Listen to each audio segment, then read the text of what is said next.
മയക്കുമരുന്ന് കേസിൽ തമിഴ് നടൻ ശ്രീകാന്ത് അറസ്റ്റിൽ. മയക്കുമരുന്ന് ഉപയോഗവുമായി ബന്ധപ്പെട്ട് തമിഴ് നടൻ ശ്രീകാന്തിനെ തിങ്കളാഴ്ച ചെന്നൈ പോലീസ് അറസ്റ്റ് ചെയ്തു. തിങ്കളാഴ്ച രാവിലെ അദ്ദേഹത്തെ നുങ്കമ്പക്കം പോലീസ് സ്റ്റേഷനിൽ ചോദ്യം ചെയ്യുന്നതിനായി കൊണ്ടുവന്നു. നടന്റെ രക്തസാമ്പിൾ ശേഖരിച്ച് പരിശോധനയ്ക്ക് അയച്ചതായി റിപ്പോർട്ടുണ്ട്. വിശദമായ ചോദ്യം ചെയ്യലിന് ശേഷം പ്രസാദുമായുള്ള ബന്ധം ആരോപിച്ച് പോലീസ് അദ്ദേഹത്തെ അറസ്റ്റ് ചെയ്തു. ചെന്നൈയിലെ ഒരു പബ്ബ് വഴക്കിനെ കുറിച്ച് അന്വേഷിക്കുന്നതിനിടെ AIMDMK മുൻ പ്രവർത്തകനായ പ്രസാദിനെ പോലീസ് നേരത്തെ അറസ്റ്റ് ചെയ്തിരുന്നു. അന്വേഷണത്തിൽ മയക്കുമരുന്നിന്റെ പങ്കാളിത്തം പോലീസ് കണ്ടെത്തി. ഇത് അന്വേഷണം വ്യാപിപ്പിക്കാൻ കാരണമായി. കൂടുതൽ തമിഴ് നടന്മാർ ഉൾപ്പെട്ടിട്ടുണ്ടോ എന്ന് കണ്ടെത്താൻ അന്വേഷണം പുരോഗമിക്കുകയാണ്.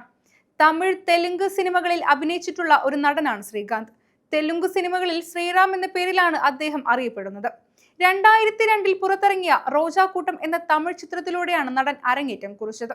തുടർന്ന് ഏപ്രിൽ മദത്തിൽ, മനസ്സെല്ലാം, പാർത്ഥിപൻ കനവ് എന്നീ ചിത്രങ്ങളിലൂടെ തുടർച്ചയായി ഹിറ്റുകൾ സമ്മാനിച്ചു. ഇവയെല്ലാം അദ്ദേഹത്തിന്റെ കരിയറിലെ ഏറ്റവും മികച്ച ചിത്രങ്ങളിൽ ചിലതായി ഇപ്പോഴും കണക്കാക്കപ്പെടുന്നു. 2023 ഒക്കാരിക്കു ഒക്കുരു എന്ന ചിത്രത്തിലൂടെ അദ്ദേഹം തെലുങ്കിലേക്ക് ചുവടുവെക്കുകയും 2 വ്യവസായങ്ങൾക്കിടയിലും ഒത്തുകളിക്കുകയും ചെയ്തു.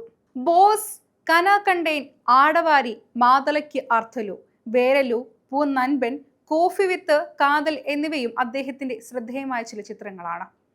കൊഞ്ചം കാതൽ കൊഞ്ചം മോഡൽ എന്ന തമിഴ് ചിത്രത്തിലാണ് അദ്ദേഹം അവസാനമായി അഭിനയിച്ചത്.